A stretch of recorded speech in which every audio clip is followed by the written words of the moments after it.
Assalamualaikum warahmatullahi wabarakatuh. Halo teman-teman, kembali lagi dengan saya Lukman Toro. Semoga kalian tetap dalam keadaan sehat dan dapat beraktivitas seperti biasanya. Oke teman-teman, pada kesempatan kali ini kita akan membahas tentang fikih ibadah, khususnya di bab 2, yaitu perawatan jenazah. Kali ini perawatan jenazah kita bagi menjadi beberapa part. Kali ini kita akan bahas di part 1, yaitu hukum pengurusan jenazah. Nah, hukum pengurusan jenazah bagi seorang muslim adalah fardu kifayah, yang berarti jika sebagian muslim sudah ada yang melaksanakan pengurusan jenazah, maka orang Islam lain tidak terkena dosa. Akan tetapi, apabila tidak ada yang melaksanakan, maka umat Islam di lingkungan tersebut semua berdosa. Kemudian bagaimana apabila diketemukan sebuah kasus yang meninggal adalah seorang non-muslim, sedangkan kita sebagai muslim, maka kita tidak diperkenankan untuk ikut serta mengurusi proses perawatan jenazah.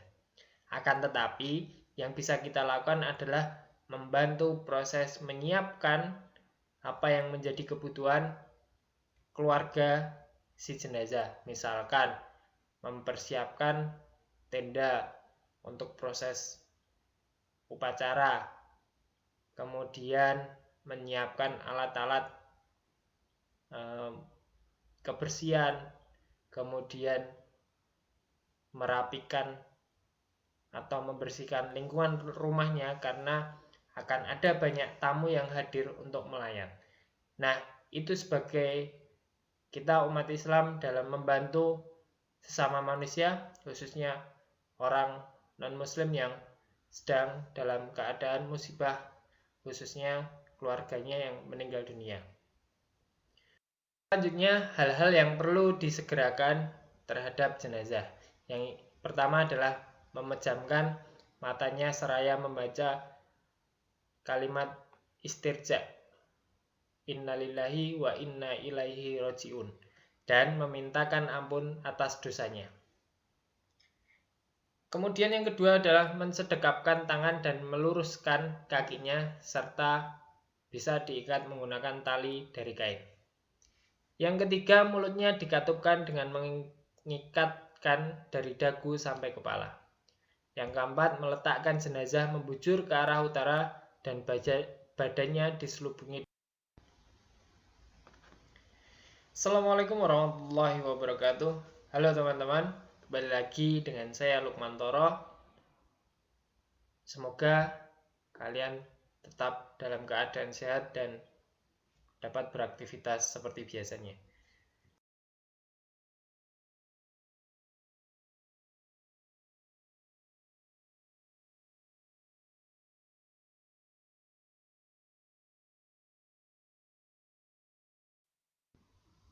Yang kedua, kita akan membahas tentang proses memandikan jenazah. Nah, pengertian memandikan jenazah adalah menyiram jenazah dengan air, membersihkan kotorannya, dan menyucikannya dari hadas dan najis, menurut ketentuan agama Islam. Syarat-syarat jenazah yang wajib dimandikan. Yang pertama adalah seorang muslim atau muslimat. Kedua, ada tubuhnya walaupun sedikit. Ketiga, jenazah bukan karena mati syahid atau mati karena berperang di jalan Allah. Keempat, ada air untuk membersihkan jenazah. Yang pasti, airnya adalah air yang suci dan mensucikan. Jika tidak terdapat air, maka diperbolehkan untuk ditayamumkan. Nah, selanjutnya orang yang berhak atau boleh memandikan jenazah. Yang pertama adalah suami atau istrinya. Yang kedua, mahramnya, baik itu ayah, ibu, kakak, ataupun adik.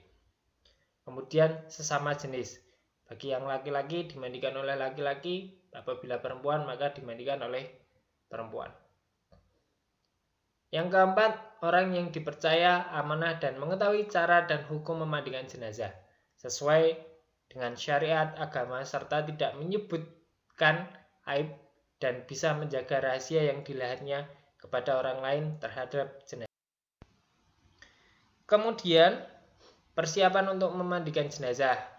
Yang pertama adalah menyediakan air yang suci dan mensucikan. Menyediakan handuk, sabun, wangi-wangian, kapur barus, dan lain sebagainya. Yang kedua, tempat memandikan jenazah diusahakan tertutup dan orang-orang yang berkepentingan saja yang berada di tempat tersebut. Yang ketiga, menyediakan sarung tangan jika diperlukan. Yang keempat, menyediakan kain kafan secepatnya. Yang kedua, kita akan membahas tentang proses memandikan jenazah.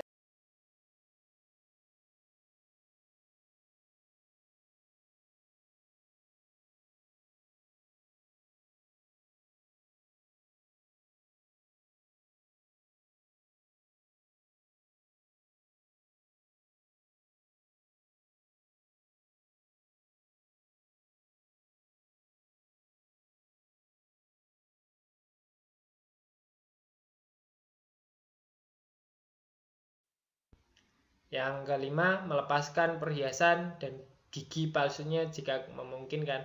Apabila tidak, maka tidak perlu untuk dilepas. Kemudian yang keenam, membersihkan rongga mulut, kuku-kuku, dan seluruh anggota tubuhnya dari kotoran dan najis. Untuk membersihkan kemaluan dan anus atau bagian aurat dapat dilakukan dengan mengusap dengan kain. Yang kedelapan, mulai memandikan dengan membersihkan anggota wudhunya dengan mendahulukan yang kanan dan menyiramnya hingga rata. Pada waktu memandikan, hendaknya berhati-hati dengan cara yang lembut dan sopan. Selanjutnya, pada bagian akhir, siraman hendaknya dicampur dengan wangi-wangian seperti kapur barus atau daun bidara. Apabila menggunakan kapur barus, maka setelah menggunakan kapur barus hendaknya untuk dibilas kembali agar bersih dan tidak meninggalkan bekas-bekas kapur. Yang ke-11, mengeringkan badan jenazah dengan handuk dan diberilah wangi-wangian. Jika jenazah berambut panjang, hendaknya rambut dikepang jika memungkinkan. Nah, selanjutnya ketentuan khusus tentang memandikan jenazah. Orang gugur karena mati syahid dalam peperangan membela agama Allah tidak dimandikan, cukup dimakamkan dengan pakaian melekat di tubuhnya, tanpa dimandikan, dikafani, dan disolatkan. Yang kedua, orang yang wafat dalam keadaan berihram, dirawat seperti biasa tetapi tidak diberi wewangian, maka tetap dimandikan dan dikafani. Yang ketiga, orang yang syahid selain karena peperangan membela agama Allah seperti melahirkan, tenggelam, atau terbakar tetap dirawat seperti biasa ya. Baik itu dimandikan, kafani, maupun disolatkan. Yang keempat adalah jenazah janin yang telah berusia 4 bulan sama, tetap dirawat seperti biasa. Yang kelima, apabila terdapat halangan untuk memandikan jenazah, maka cukup diganti dengan tayamum. Oke teman-teman, itu pembahasan kita terkait perawatan jenazah. Masih akan ada banyak lagi proses perawatan jenazah, baik itu mengkafani, mensolatkan, maupun menguburkan. Maka jangan lewatkan part 2 berikutnya pada pertemuan yang akan datang. Terima kasih kalian sudah menonton video ini dan menyaksikan materi ini. Semoga bermanfaat. Pesan saya dalam video ini, jangan menunggu hari yang terbaik untuk melangkah, karena setiap hari sangatlah berharga. Oke teman-teman, jangan lupa untuk like dan subscribe channel ini. Apabila kalian merasa video ini cukup bermanfaat, silahkan untuk kalian share ke teman-teman yang lainnya, agar mereka juga bisa menyaksikan dan belajar dari video ini. Sampai ketemu pada video berikutnya. Assalamualaikum warahmatullahi wabarakatuh.